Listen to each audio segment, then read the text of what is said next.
Good afternoon, everyone, and welcome back to StoryForge Academy. Grab your notebook, take a breath, and settle in because today we're stepping into one of the most powerful decisions a storyteller ever makes: point of view and voice. This is session 5 of our advanced course, and in this class you're going to learn how point of view works on 3 main levels: first person, third person limited, and omniscient. How POV controls what the reader knows, how close they feel to the character, and how much tension or mystery you can create. How Rubin's story becomes so suffocating and intense, specifically because it's told through his eyes in the first person, and how voice, the sound, rhythm, and personality of your narration can turn a simple scene into something unforgettable. By the end of today's session, you'll not only understand these tools in theory, you'll also rewrite a scene in multiple POVs to feel, in your own hands, how radically the experience of the story changes when you change the storyteller. Before we dive in, a quick reminder. If these lessons are helping you grow as a writer and you want more deep professional training, please hit like, subscribe to the channel, and turn on the notification bell so you never miss the next session. Your support helps this academy grow and allows us to keep building serious, high-quality courses for you. All right, let's begin. Session 5, Point of View and Voice.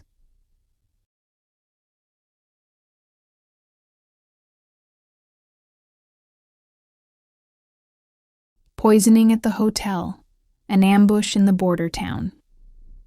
We checked into a modest hotel in the border town. This was our last stop before the illegal border crossing in the darkness of the night. The next day, the border smugglers were supposed to take us into Pakistan. That evening, we had dinner at the hotel's small restaurant. Dr. White and Victor, weary from the journey, ordered simple meals and seemed eager to rest to prepare themselves for the encounter with the mummy. I also tried to maintain my composure, but the anxiety of the upcoming trip gnawed at me relentlessly. But that very night in the hotel room, something terrible happened. Dr. Allison White and Victor were poisoned. This was orchestrated by the Pakistani intermediaries, who were cooperating with the smugglers and the mummy's discoverers. They knew very well that the presence of a mummy specialist would ruin their plan to sell a fake mummy. Furthermore, they didn't want any other witnesses present with me who could later recall the details. The poisoning was done subtly, through water or a drink sent to their room. It was a slow-acting, temporary substance that caused severe nausea, dizziness, extreme weakness, and a complete inability to move or focus, but it wasn't lethal. The goal was simply to incapacitate them and remove them from the mission at the most critical moment. The next morning, I anxiously went to Dr. White and Victor's room.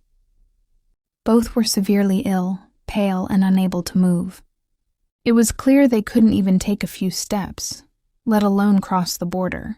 This incident left me alone and in an emergency situation. Rubin's unwilling new role. Rubin continued. I immediately called Roland and explained the situation.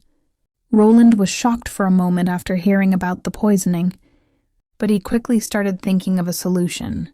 He couldn't afford to lose that €25 million deal. He told me, "All right, Rubin, the plans have changed. We can't risk waiting to send a new expert now. You'll have to go in their place." I asked in horror, "Me? But I have no expertise in mummies. How can I authenticate it?" Roland, in a firm tone that left no room for argument, replied, "You don't need to authenticate it. The intermediaries don't want anyone too involved. You just need to be present in front of them. You need to be next to the mummy and see that the sample collection takes place.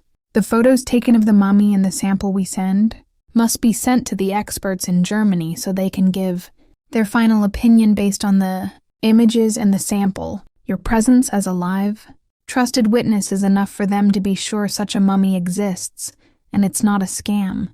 You did this for me." and now you have to see it through to the end." Rubin shook his head, his gaze somber. "And that's how, for that diamond, I found myself in an unimaginable bind. Alone, in a hostile and illegal environment, with a heavy responsibility on my shoulders, heading towards something I knew nothing about, and with no one else there to verify it." Night in Balochistan, Rubin's narration to Maria. Rubin took a deep breath, as if he could still smell the dust and feel the exhaustion of those nights. After that poisoning incident at the hotel, which took out Dr. White and Victor, I knew there was no turning back. Roland had given the final word. Now you have to go in their place. My only option was to brace myself for the horrors ahead, the mysterious path from village to border. That afternoon around 5 o'clock, a lean, local-looking man, whose face suggested deep roots in these regions and who was the trafficker's main contact, approached me.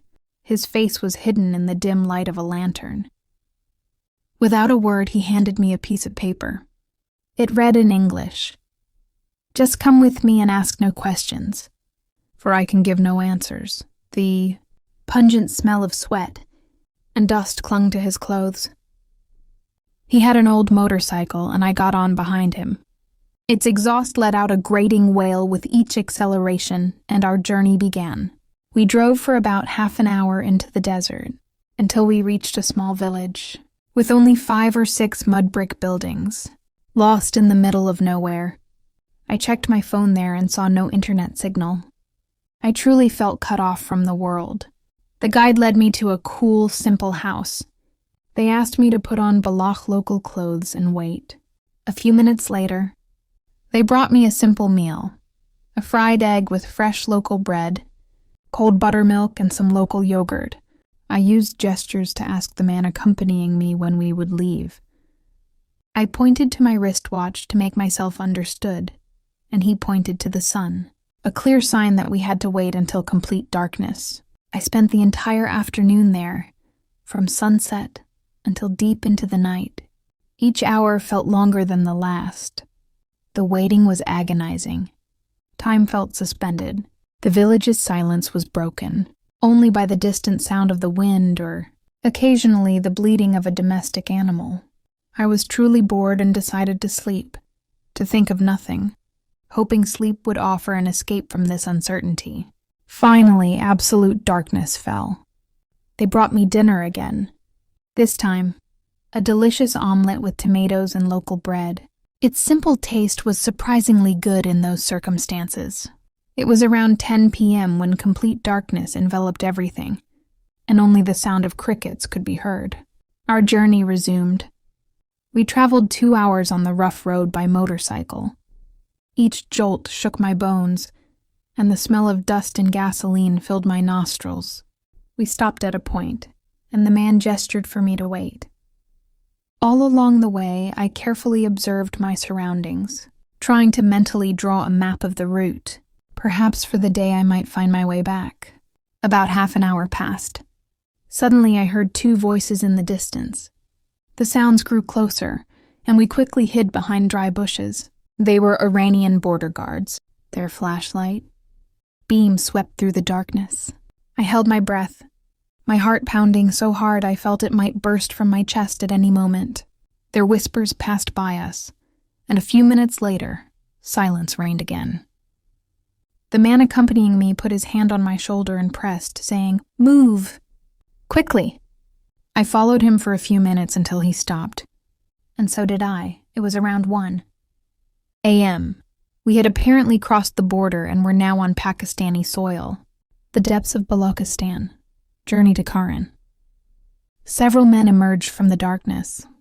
Their faces were indistinct in the faint moonlight, but I could see their weapons.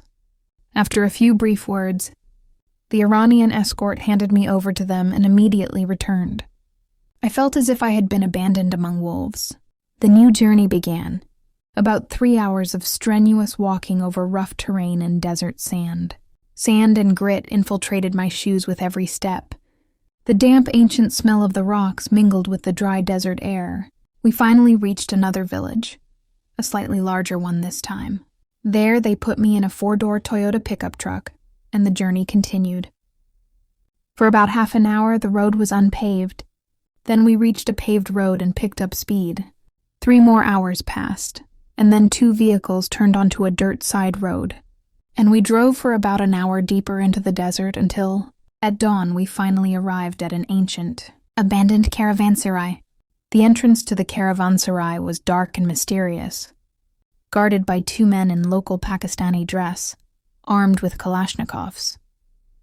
I knew from the start that there would be no internet here. The only means of communication was a satellite phone. We entered the caravanserai. The smell of old dust and ancient stones filled the air, and several men came to greet me. I hadn't seen their faces before, but I realized they were Roland's intermediaries.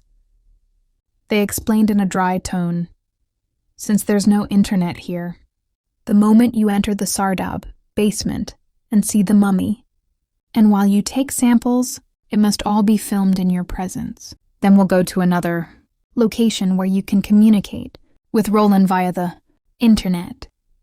I said we were supposed to have a direct video call so the specialists could see the mummy.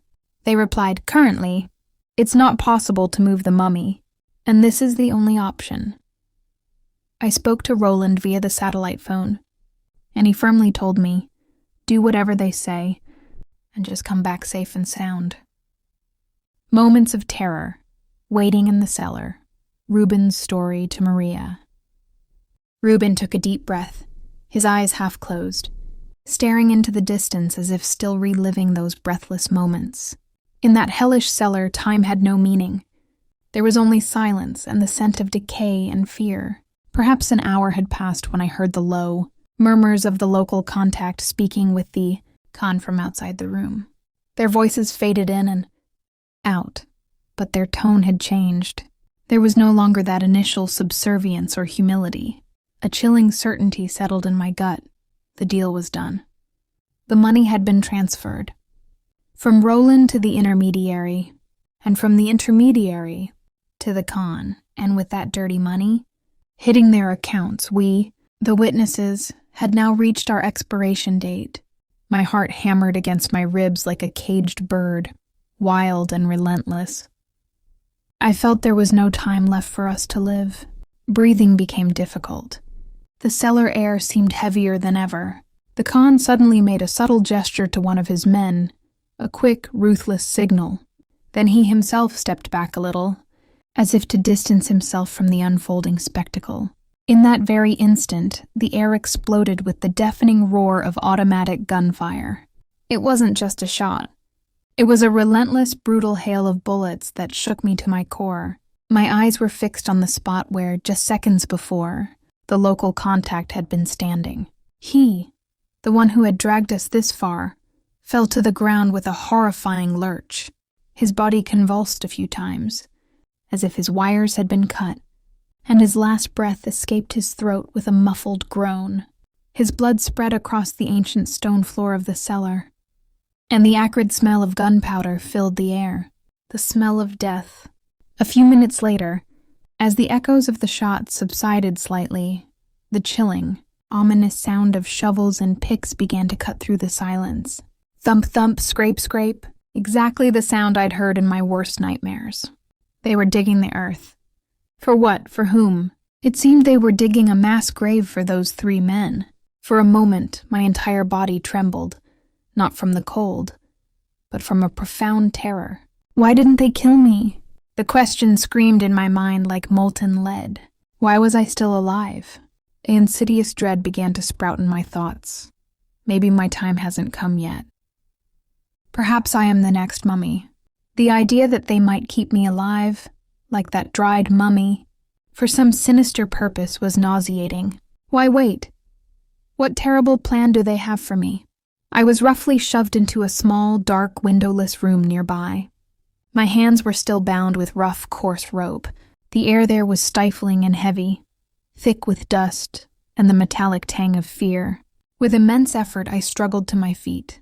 In the corner of the room, there was a narrow, dusty slit, perhaps for ventilation or a sliver of light. I dragged myself towards it and peered out through that tiny opening. The sight that met my eyes turned my nightmare into reality. A large, freshly dug pit in the hard ground outside the cellar. The 3 lifeless bodies, disrespectfully, were dragged across the dusty earth and then unceremoniously tossed into the gaping maw of the pit. Then, shovels quickly went to work, covering them with layers of dirt, as if they wanted to erase them from the face of the earth and from memory. In that moment, my heart ached not for myself, but for the families of those 3 murdered men. Would they wait forever for their loved ones? Would they ever know that their bodies lay buried in this nameless desert?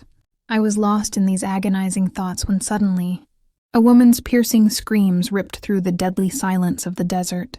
It was a sound of pure terror, guttural and desperate, that made my hair stand on end. My body froze. Then, amidst the more familiar shouts of men, I heard it again, a cry for help, unmistakable in German. No, I silently shrieked in my mind, banging my head against the rough stone wall. No, this isn't real. It can't be! My eyes were glued to the scene outside the tiny window. From a different part of the ruins, she was being dragged. She struggled, her body limp one moment, fighting with all her might the next. They pulled her, kicking and screaming, until she abruptly disappeared into a room right next to mine, her cries suddenly muffled. It was Dr. Allison White, the archaeologist. The brilliant, composed woman who specialized in the silent dead was now a screaming living captive herself. My mind reeled. The terror was no longer abstract. It had a face, and that face was hers. Why was she here? How had she, after being poisoned, ended up in this living nightmare? Trapped in the labyrinth, waiting in the caravanserai, Rubin's story to Maria.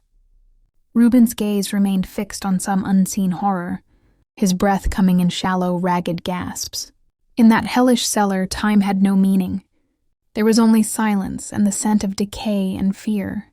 Perhaps an hour had passed when I heard the muffled whispers of the local contact speaking with the Khan from outside the room. Their voices cut in and out, but their tone had shifted. The initial subservience and humility were gone. A chilling certainty settled deep in my gut. The deal was done. The money had been transferred. From Roland to the intermediary, and from the intermediary to the Khan, and with that dirty money hitting their accounts, we, the witnesses, had now reached our expiration date. My heart hammered against my ribs like a frantic drum, wild and relentless. I felt there was no time left for us to live. Breathing became difficult. The air in the caravanserai room seemed heavier than ever. My wrists were numb with pain from the ropes, biting into my skin, as if blood no longer flowed through my veins. I was utterly helpless, truly at their mercy, trapped. There was nothing I could do. My mind, however, refused to be confined. I sat there dissecting every grim possibility. My thoughts raced, trying to piece together the horrifying puzzle of what was happening. My only connection to the outside world was the muffled sounds filtering through the thick walls. The oppressive silence of the caravanserai was occasionally broken by the scuttling of a beetle in a corner or the distant rustle of wind sighing through the ruins. But any other sound was acutely amplified. Then, the rhythmic thud-thud of shovels and picks began again, tearing through the suffocating silence. That ominous sound was the final blow to my inner peace. It was them, the Pakistani traffickers, digging once more. I managed to drag myself to the narrow, grimy slit that served as a window, peering out into the pre-dawn gloom.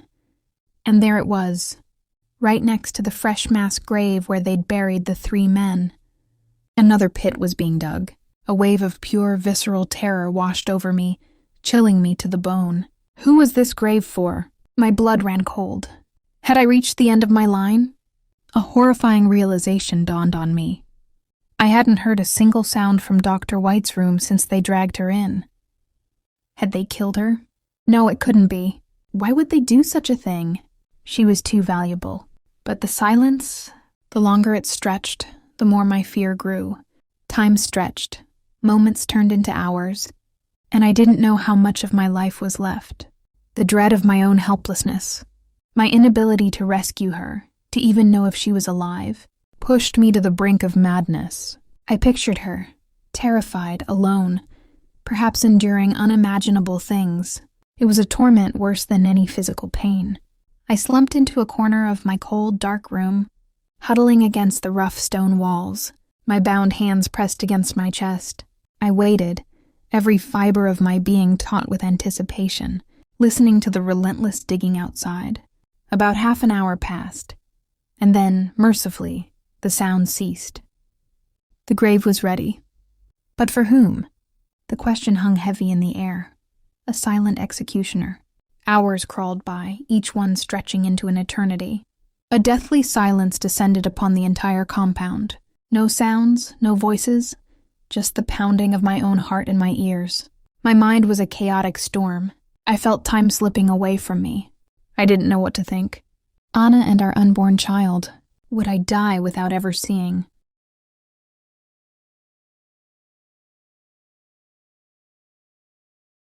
Hello everyone, and welcome back to the seminar.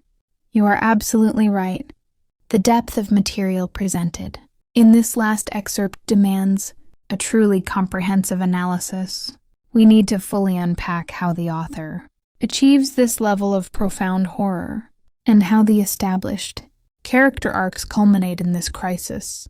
Here is a detailed, integrated analysis covering the use of trauma, the finality of the character arcs, and the narrative architecture of the climax, the narrative function of ultimate horror beyond greed. The introduction of the cannibal brothers is not merely a gratuitous plot detail. It is a vital step in defining the absolute nature of the narrative's evil. We must understand the rhetoric of the monster. A. The transition from crime to taboo. The initial conflict was driven by financial greed. The diamond, the 25 million mummy sale. This is a familiar criminal motive. The revelation of the cannibal brothers moves the antagonist. Structure from the realm of crime, which is punishable, to the realm of taboo, which is morally unspeakable, elevating the stakes. The antagonist's purpose is now not just illicit financial gain, but sacrilege and defilement. The act of forgery, creating a mummy, is now linked directly to the most primal, ancient human fear, being consumed or desecrated after death. The unspeakable justification. The Indian woman's chilling explanation. Did you think mummifying a human, forging history, is that simple? It requires people who are vampiric, evil, and despicable, provides a grim internal logic for the extreme villainy. It suggests that such a profound deception can only be executed by beings whose moral compass is utterly broken, thus justifying the presence of such extreme characters in the story. B. The weaponization of systemic failure.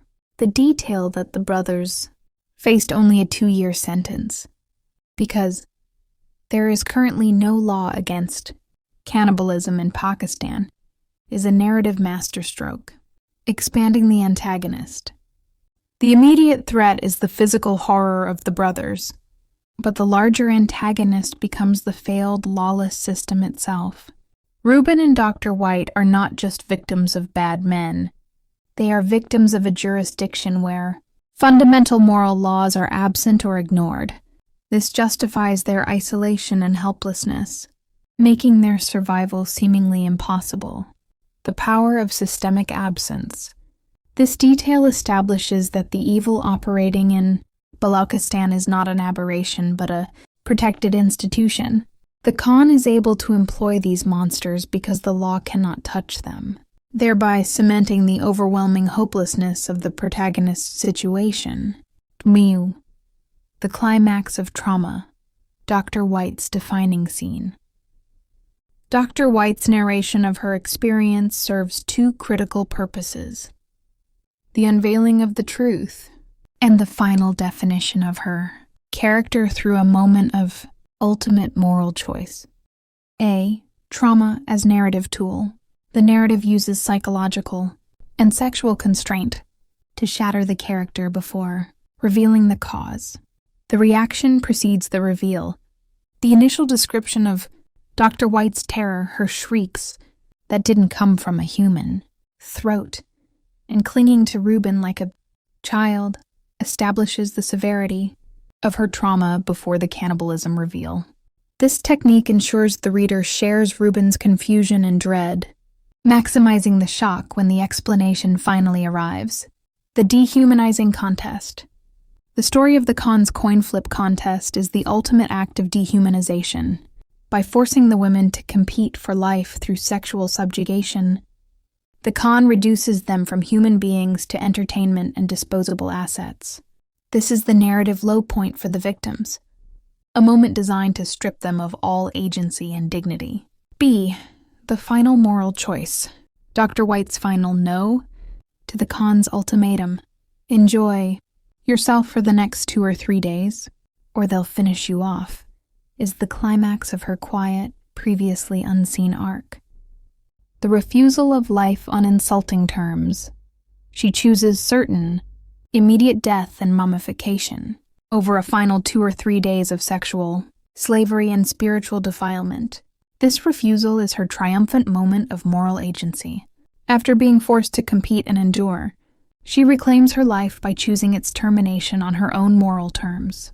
Her silence and empty gaze signal a soul that has finally found peace in the face of absolute horror, making her a figure of tragic, profound strength. And the culmination of Rubin's positive arc. Rubin's arc is completed in the final, agonizing minutes of the excerpt, transitioning him fully from a fearful pawn to an agent of hope.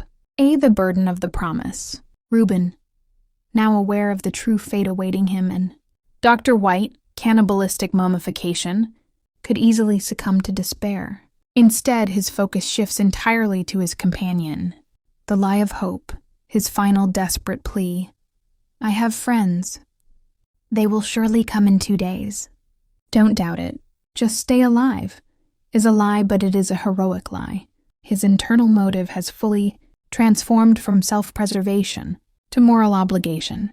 He is forcing conviction into his voice to sustain Dr. White, proving he is ready to face any horror for the sake of another's survival. The final act of agency. By the door slamming shut, Rubin is left utterly alone, physically bound and trapped. His only power remaining is his will. His arc culminates in the belief that simply staying alive and holding onto hope is the single greatest act of defiance against the monsters who rely on despair to break their victims. B. Narrative suspension, the cliffhanger. The excerpt ends with a classic narrative technique that leaves the reader utterly breathless. Suspension through unresolved separation. The closed door. The final image is the door slamming shut, separating the protagonists just when they finally found solace and common cause. This is a devastating form of narrative torture, isolating Rubin once more, but now with the maximum burden of knowledge and responsibility. The ticking clock. The knowledge that the Egyptian master forger will arrive in 2 or 3 days acts as a definitive ticking clock. The window for rescue is narrow, precise, and linked directly to the protagonist's horrific fate. This transforms the general dread into acute, focused suspense, setting the stage for the next, inevitable chapter of action. In summary, this section is a masterful convergence of character and plot, using extreme horror to validate the protagonist's transformation while simultaneously creating an antagonist that embodies ultimate systemic evil. The result is a profoundly gripping narrative that uses the most desperate situation to reveal the strongest moral core.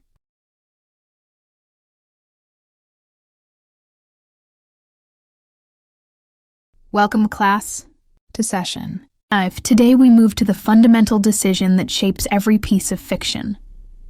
Point of view, POV, and voice. The choice of who tells the story and how they tell it is crucial, as it dictates the information the reader receives, and the emotional resonance of the narrative. We will analyze the profound impact of the author's current POV choice in our text, unveiling the monster, and then discuss the primary alternatives. My point of view, the power of first person. The entire narrative we have been studying is presented in the first person, POV, with Rubin as the narrator. I also tried to maintain my composure. My heart hammered, I asked in horror. The impact of first person, Rubin's voice. The author's choice to use Rubin's voice is not accidental. It is the most effective choice for generating the specific, suffocating terror required by the plot, immediate subjectivity and intensity. The first person. POV forces the reader to experience the horrific events through Rubin's senses and consciousness. We don't just know he is afraid, we know his heart is hammered. Against my ribs, his mind is a whirlwind of chaos, and his tongue feels like a lead. Wait, this direct access to his internal monologue and physical reactions maximizes empathy and claustrophobia, uncertainty and delayed revelation. In the first person, the narrator can only report what they see, feel, or hear. This is used masterfully in the scene where Dr. White first screams. Rubin initially cannot see the monsters that remained invisible to me. This delay between observation, the screaming, and explanation, the cannibal, reveal, heightens the mystery, and the subsequent shock. Voice as trauma filter. The voice itself is essential. Rubin is recounting the story to Maria, indicated by the introductory tag. Rubin's story to Maria. This means the voice is inherently retrospective and confessional. The tone is ragged whisper, thick with despair. This narrative distance allows the older, remembering Rubin to process the trauma, lending an authority and gravity to the horrific events that a real-time narration might lack. B. The limitations of first person. While powerful, the first person limits the narrative scope. We can never be certain of what Dr. White is thinking, nor can we observe Roland's machinations back in Europe. We are restricted to Rubin's immediate perception, emphasizing his isolation. SIG. Exploring alternative POVs. To understand the genius of the first-person choice, we must consider how the scene would change under different perspectives. A third-person limited. Focus on Rubin.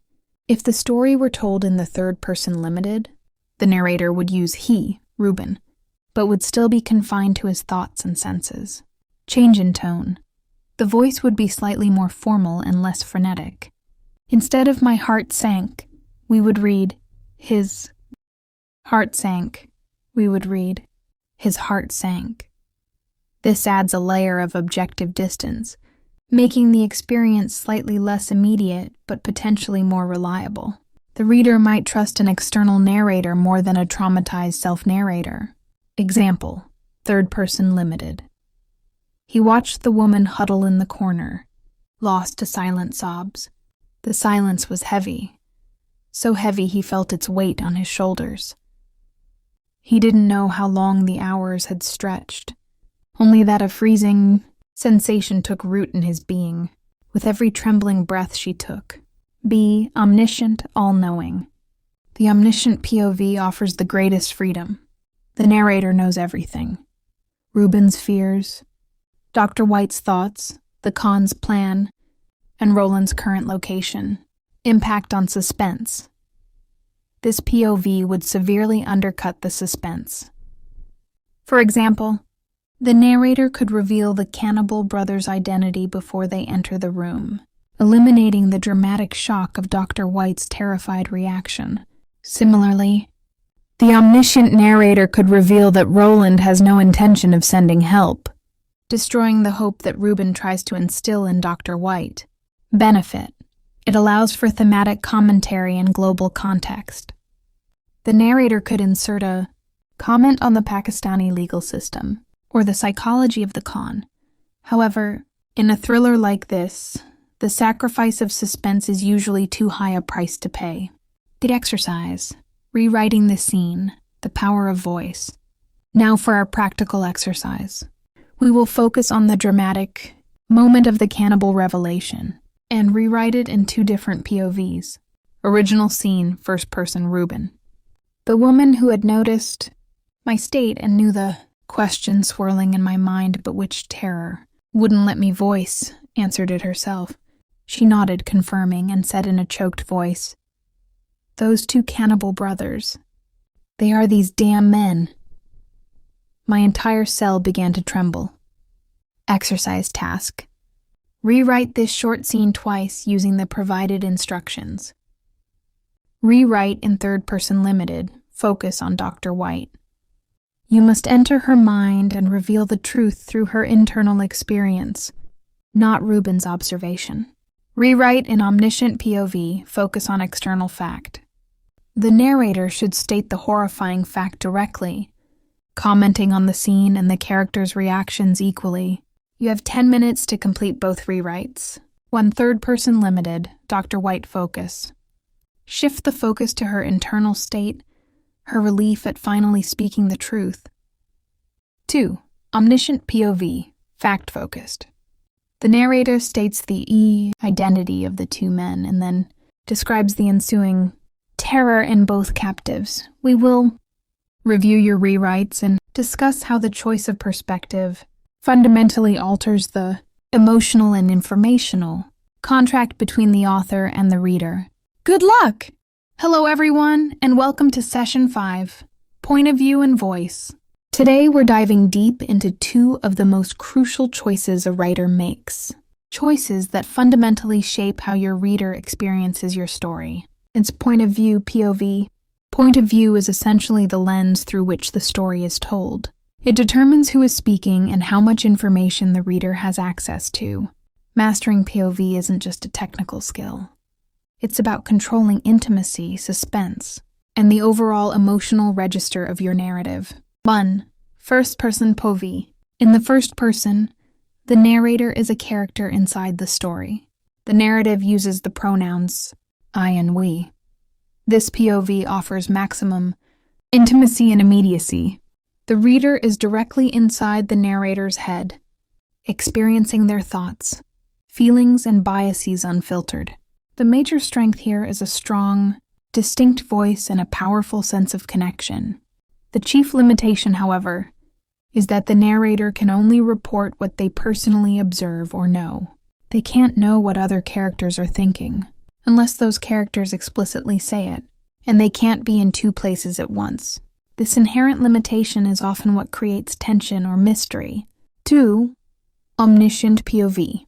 The omniscient, or all-knowing, POV is the opposite of first person. The narrator stands outside the story and knows everything about all the characters, settings, and past future events. This POV uses third-person pronouns, he, she, they. An omniscient narrator can move freely through time and space, revealing any detail necessary. They can dip into any character's mind or offer commentary and philosophical observations. It provides a vast panoramic scope. However, if handled poorly, this POV can sometimes feel distant or cluttered, as the constant, shifting focus can dilute the reader's connection to any single character. 3. Third-person limited POV. The third-person limited POV is perhaps the most common choice in contemporary fiction, and it strikes a balance between the first 2. The narrator still uses he, she, and they, but the story is filtered through the sensory and cognitive experience of one single character at a time. We only see what this character sees, and we only know what they know. We are allowed into their thoughts and feelings, but we are excluded from everyone else's. It offers the intimacy of first person without being constrained to the I pronoun, allowing the writer to describe the character's appearance and actions more objectively. This POV is excellent for building deep reader identification while maintaining narrative flexibility. Voice and tone, sound. The voice of your story is its personality. It's the unique combination of syntax, vocabulary, rhythm, an attitude that distinguishes your writing. Think of it as the sound of the storyteller's mouth and mind. The narrator's voice. This is the overall style and personality of the entity telling the story. Whether it's a character, first person, or an invisible entity, third person. Is the voice formal or colloquial? Witty or deadpan? Philosophical or action-oriented? Your voice choice significantly dictates the tone, which is the attitude the narrator takes toward the subject and the audience. A story about a tragic event can be told in a cynical tone, a sympathetic tone, or even a humorous tone, and each choice results in a vastly different reading experience. Character voice. In a story with multiple perspectives, especially in third-person limited, each character needs a distinctive voice in their dialogue and internal thought. If all your characters sound the same, they will feel flat. The writer's hand, choosing your narrator. The choice of narrator is a deliberate, strategic decision. Ask yourself, whose perspective offers the most interesting, compelling, or necessary view of the events? If the story is about a personal, internal struggle, first person is powerful. If the story is a sweeping saga spanning generations or locations, omniscient might be needed. If the story is about the complex interplay between characters, offering one character's deep insight while maintaining distance from others, third-person limited is usually best.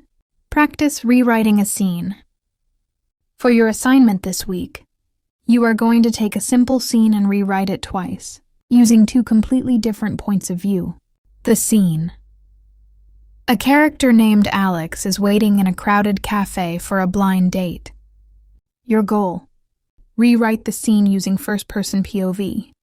Focus on Alex's internal monologue, their anxieties, what they are observing about the crowd, and what they assume about their date. Really lean into their specific voice. Are they hopeful? Cynical? Nervous? Rewrite the scene using third-person limited POV. Focus on Alex. This will cover the same internal thoughts, but you'll be using he or she and describing their physical actions, fidgeting, checking the time from an external, yet still intimate perspective. Optional bonus challenge.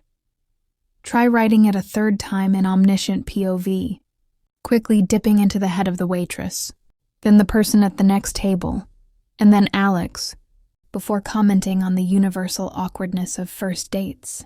This exercise will train your muscle memory to control the flow of information and adjust the intimacy level simply by shifting the pronouns and the narrative distance. Any questions before you head off to start drafting? I look forward to reading your work next week. Would you like me to find some examples of classic literary works that perfectly demonstrate